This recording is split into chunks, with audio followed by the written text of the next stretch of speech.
Welcome to the Happiness Minute.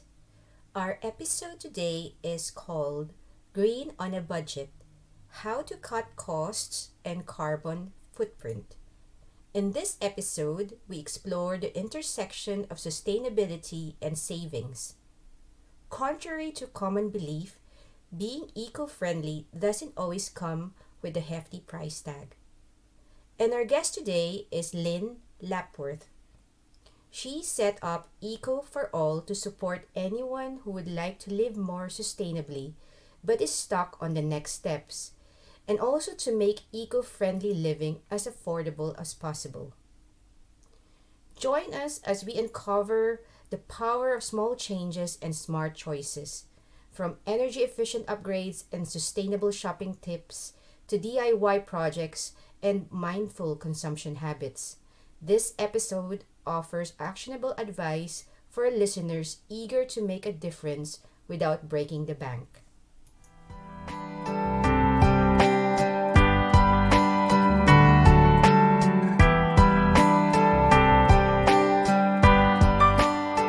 Hi everyone, welcome back to the Happiness Minute.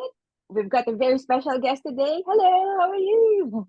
Hi, Lynn. Anna. All good here. Thank you. Yeah, so Lynn is our special guest today. We're going to talk about being green on a budget. So, Lynn, before anything else, can you tell us more about yourself and what you do? Absolutely. So I launched my business Eco for All about 3 years ago after a conversation with somebody who said they were finding it quite expensive trying to be more eco. Yeah. And that there and then I knew I had to try and do more to really support and encourage people to be more sustainable, but with a focus of making it as affordable as possible, because the more people I had conversations with, the more this kept creeping up. Yes, it's overwhelming, but there's this misconception really, that it is not affordable. Mm-hmm. So really you look at the different areas that are really prime for being more eco-friendly, and they save money when you're thinking of like energy saving, buying pre-loved, using reusables, reducing food waste. There's 4 huge areas where people can save themselves a lot of money. So that's the focus really for my business. Oh, cool. So I know like we're gonna talk about being green and when you're on a budget. So besides what you mentioned a while ago about it becoming expensive, so people have that misconception. What other common misconceptions do people have when they want to start a green lifestyle on a budget? Yeah, oh gosh. I mean, I think a lot of people kind of feel the pressure to, there's obviously the you must go vegan, you must Ah, install renewable energy around the home, you must be driving an electric car, you have to stop flying. They're all really huge subjects, mhm, and a lot of, for a lot of people, they're unattainable. So mhm, setting yourself those sorts of targets, it's almost setting yourself up to fail. mhm, So the way I like to work is just suggesting small changes to everyday habits that build up. So there's one that I talk about that's a really easy one, and it's just making sure you put the lid on your pan when you're boiling water. Okay, not ah, everybody thinks yeah, that, that's right. but That's right. just a simple one. So if you're cooking something then, and then you have your veggies or your rice or your pasta or whatever it is, and then you turn the power off at 2 or 3 minutes early, your food's still going to carry on cooking, but that 5 minute saving of energy that day, that's 24 hours worth of power over a year. And then that's one little change to something that you do every day. And there's many, many examples of that. You mentioned a while ago there's 4 areas where you can look at how to be budget friendly, as Yeah. as well as reducing, like zero waste and that sort of thing. So what are those 4 areas again? Okay, so there's obviously saving energy, which is something Okay. we've all been trying to do anyway, but that does mean, that less energy we're using, we're saving ourselves money, but that is also, going to mean less fossil fuels ultimately that we're using. Mhm. Um, Buying pre-loved. I see. It's a Yeah. huge area and it's so easy. So when you say pre-love, it'd be like Secondhand, yeah. second hand. So Yeah. clothing, toys, tech, you can buy reconditioned tech. Anything that is A, going to mean that the price is reduced, but B, means you're saving something from going into landfill. Okay, so that's energy saving, pre-loved, reducing food waste, which is huge. Dialing into how much energy and effort goes into creating our food and growing it in the first place, and then packaging it, and then transporting it, then getting it, you know, to the supermarket, then getting it to the home, and then cooking it. So to then waste it, and you've used all of that energy and resource, and you know, needing the right weather conditions, etc.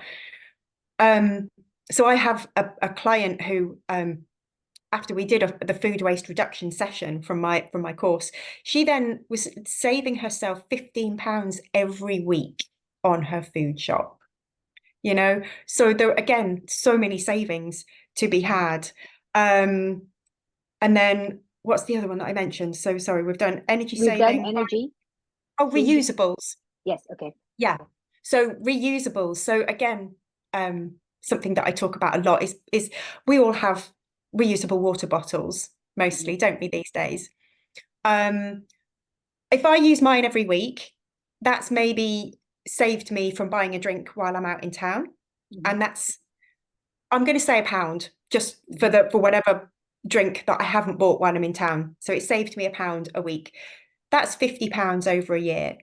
So my bottle is about 10 years old. So that one slightly battered water bottle has saved me at least £500. And that's the example of reusables that we don't really kind of acknowledge. And then if you do that with like a coffee flask, Yeah. how expensive is coffee to buy in town? If you take your own with you, that's a £3.50, what, £4.50 saving? I don't know, because I don't buy them. But yeah, 3, 4 pounds, 5 pounds, like yeah, something. well, yeah, in London, it's going to be even more expensive. So, you know, they save you money really quickly. So, yeah. Cool.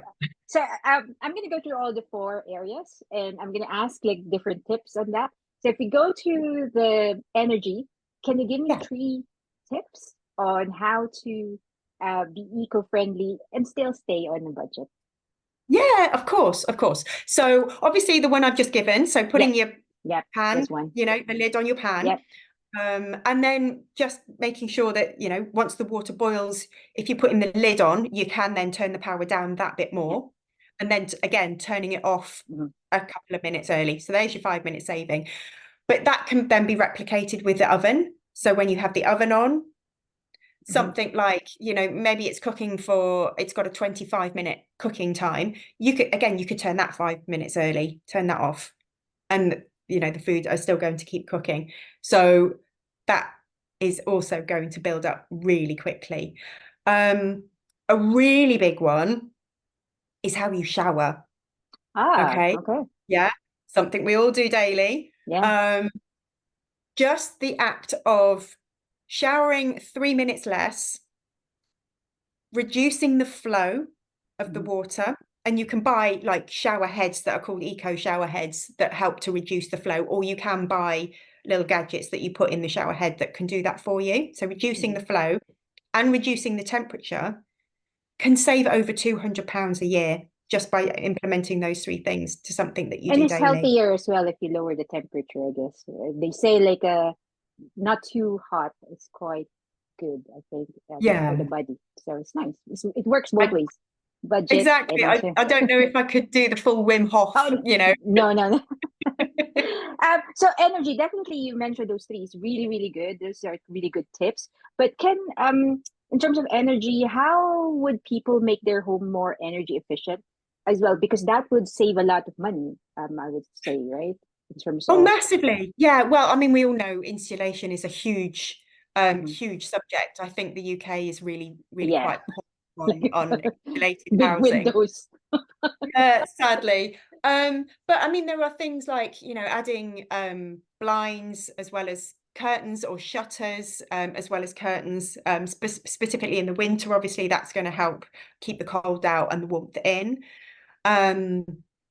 And just, you know, when it's a windy day, going around and checking where the drafts are. So yeah, there is there's I mean, there's people much more sort of much more experts on the subject of insulation than I am, but it Those are is like the just small tips to help. yeah, absolutely. So things like, you know, checking your windows, checking the doors fit correctly, all of those sorts of things. The old-fashioned draft excluders, Yes. even, you know, they're not expensive to add into your house, but just checking on a windy day where those gaps are and doing something about it.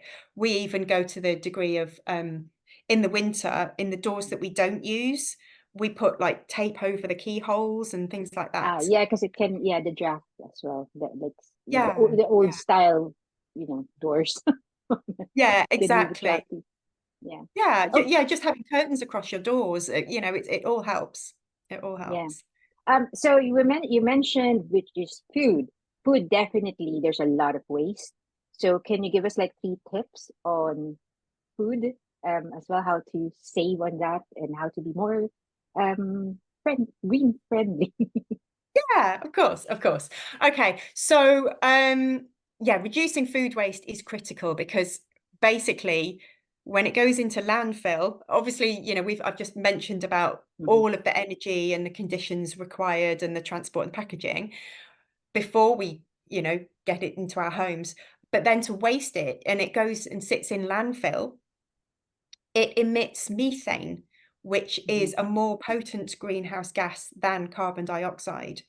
Um, so, you know, I think there's something like a third of food produced globally gets wasted. So that's going to be a lot of food sitting in landfill emitting methane, let alone however many Mhm. millions of people that could be feeding instead. So yeah, it's quite critical. So a couple of tips. I mean, really is just making sure your fridge is at the right temperature for a start to keep your I think no more than 5 degrees. Off the top of my head, I'll double check on that one. But it's gonna sort of vary, I guess, from brand to brand, but around about that. You can have like a box in your fridge or your cupboard that has a use me first written on That's a it. good tip. That's a good tip. Yeah. Yeah. So anything that has already been opened, perhaps, or you know that it's been tucked in the cupboard, maybe for more months than it should be, have a little Years soda. sometimes. Yeah, yeah. Bring it to the front, stick it in the use me first box. And then you know that's going to be automatically the place you go to, whether it's your fruit and veg, whether it's the condiments that you've got open already, pop them in the use me first box. Um, and then something that not many people really realize, but there are many things that you can grow at home, but regrow from Ah, like stalks and seeds from the produce that you already oh, which have. ones are those? I'm very interested. I know. It's really, honestly, it's hypnotic. When you're watching videos of people doing this online, it's a real rabbit hole to disappear down. So just be warned. So things like the lettuce stalk. Oh, So when you've got your mhm. lettuce, Yeah. you can do this with spring onions, you can do it with leeks, Oh, those I've got sorts the of things. spring onion there in my house. Like, I might try it now.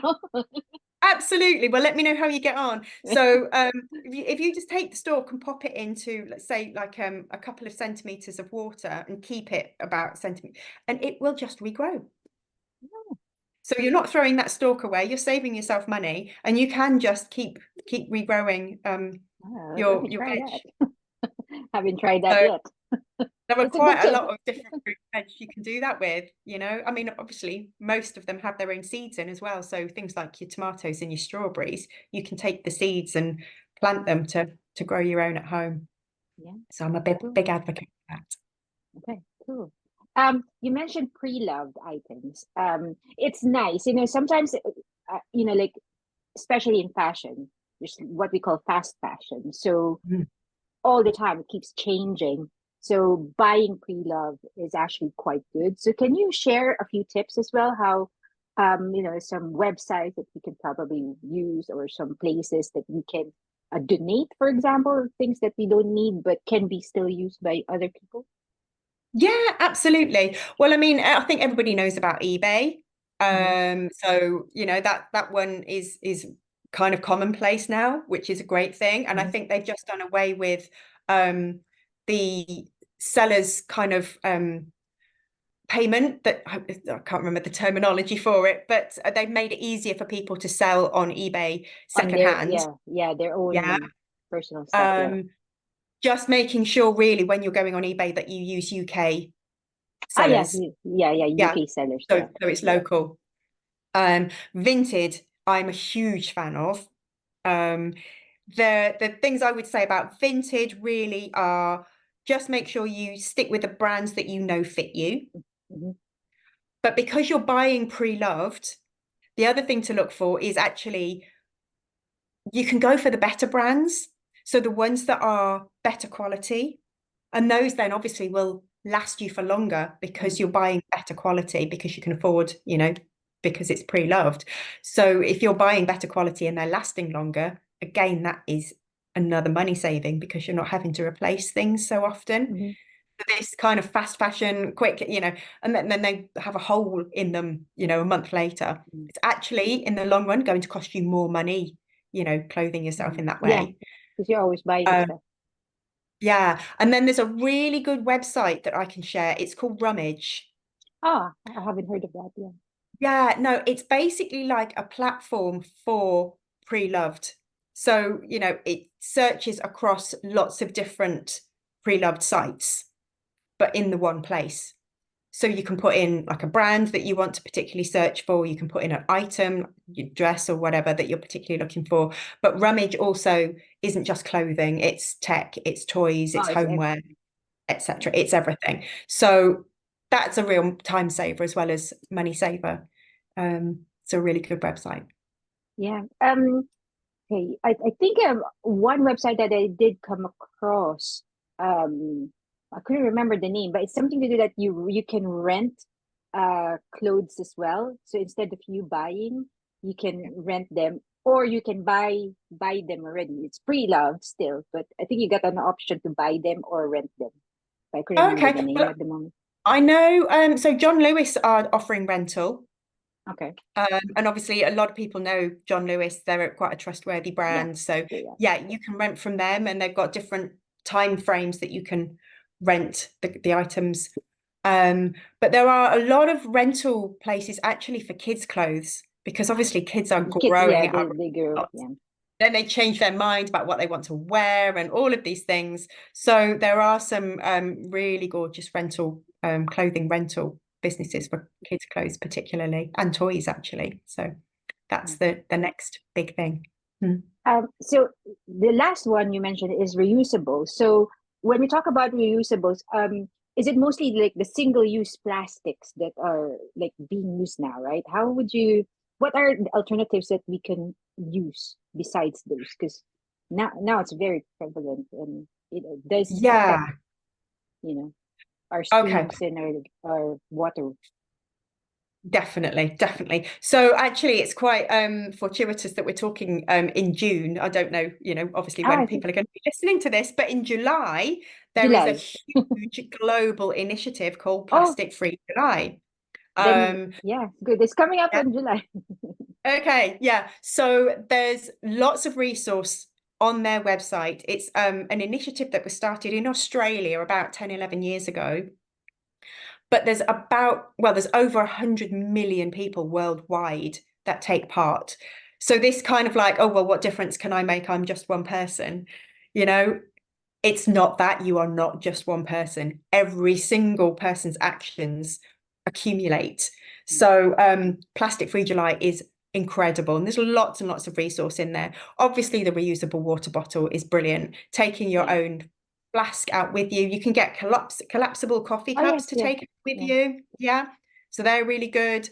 But there's things like, the reusable period wear, for instance. There was a lot of options available now with that. Oven liners, you can get reusable oven liners and silicone lids instead of having to use cling film, because cling film is awful. So just when you're trying to put something over a bowl with some food in it to put away in the fridge, rather than cling film, you can get these reusable lids that again will pay for themselves in no time at all. That's good. So what other, I guess like a lot of people, they really want to save money, but in terms of being green, they always think that, yeah, it's going to be too expensive. But what you mentioned now, it's actually saving them a lot of money, like with the clothes itself as well. So if you are buying pre-love, then definitely it'll be cheaper Mm. for people. So what I'm thinking at the moment is that a lot of people as well in terms of food, they eat out and there's a lot of waste. Do you think eating in and preparing your meals and grocery shopping yourself is quite good for the budget? Definitely, definitely. I mean, there's a lot to be said for meal planning. Maybe you sit on a Sunday evening and then look at what you want to eat for that week, and only shop for those particular meals for the quantities that you need. Not everybody has the time and the headspace to do Mm-hmm. that. So my kind of backup option is just to have one of those meals that you can chuck it all in, So whether that is a stir fry, a curry, a soup, those sorts of things, bubble and squeak. You can just see what veg are coming up to, that need being used first, and Mm-hmm. pop those in your sort of fallback recipe just to use up, risottos. There's all sorts, aren't there, of examples. Yeah. But having a fallback recipe where you can just use up, and smoothies for fruit, those sorts of things. So yeah, but a lot of food actually can be frozen if you're concerned. More likely than not, you can just chuck it in the freezer until you are ready to use it. Okay. So I have two last questions for you. So Mm. this question, my next question is, if you can give one tip for our listeners and viewers about how to cut costs and your carbon and how to cut your carbon footprint, what would it be? That is a huge question, Anna. Um, I mean, I've covered a lot of tips Tips, already, yeah. but to cut costs, I mean, really, I guess the big mindset shift is to just stop buying the stuff, stop being consumerist. If you don't really need something, don't buy it. I mean, this is again why I like using Vinted, because if you've got this itch, you're like, I need to shop, I need to shop. You can go onto Vinted, you can do all the searching, you can look at the things, you can just favorite them without Mhm. buying them. I'm sure you can do that in eBay as well. Um, and then go back to them a few days later and go, actually, do I still like that? Is that something that I still really want? And then leave it and leave it and leave it. If you can wait a month, maybe did you need it? Mhm. And that kind of just waiting a bit longer to see if you really genuinely need something. And if you're buying less, it's only going to save you money. So yeah, it is just the conscious living, I like to call it, the kind of thinking of, let's just slow down here a minute Mhm. and genuinely think if I need this thing. Mhm. So there you go. Cool. Cool. Okay, so my last question is, how do our listeners and viewers connect with you? How would they find you? Can you let us know? Amazing. Okay. So I am on Facebook and Instagram as Eco for All, but with the underscore. So eco Okay. underscore FOR Mhm. underscore all, ALL. So I'm on Instagram and Facebook. I'm also on LinkedIn as Lynn Lapworth -Eco for All. And I have my website, which is eco-FOR-all.co.uk.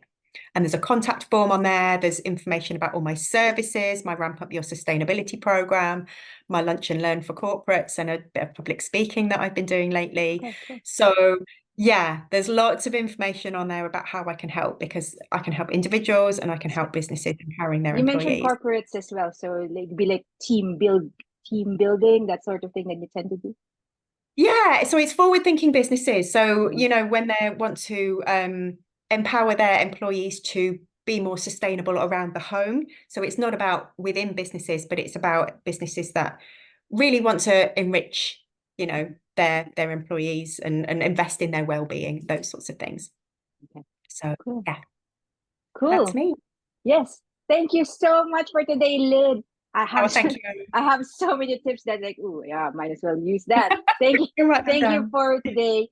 So My pleasure. everyone, this is our episode about cutting costs and also reducing your carbon footprint. Do like, subscribe, and don't forget to share it with your family and friends. And we'll be back again in the next few weeks. Bye. Thanks, Anna.